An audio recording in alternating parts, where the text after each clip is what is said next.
200 টাকা নিয়ে এসেছি বড় বাজারে, তো আজকে কি খাবে দাদা 200 টাকার মধ্যে? 200 টাকা লাগবে নি, আমি পুরো কম্বো থালি খান। কত দাম পড়বে? 175 175 অনলি 175। সাদা ভাত তাই তো? হ্যাঁ সাদা ভাত, তারপরে মুগ ডাল, মসুরির ডাল, মুগ মসুর ডাল। আচ্ছা এটা হলো আলু কুন্দ্রি সবজি। প্রতিদিন সেম হয় নাকি? না আলাদা, সব দিন চেঞ্জ। আচ্ছা এটা? এটা বাঁধাকপি সবজি, আচ্ছা আলু ভাজা, আলু ভাজা, আলু চোখা, পিয়াজ লঙ্কা লেবু, আচ্ছা চাটনি। কিসের চাটনি আছে দাদা এটা? এটা ধনে আর আম, কাঁচা আম।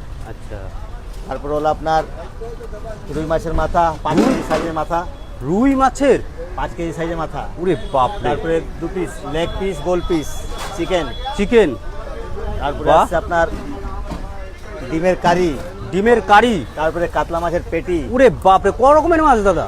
তো মহারাজা কম্বো থালি মাত্র 175। মাছ মাংস ডিম সব থাকছে, আবার 2 রকমের মাছ। হ্যাঁ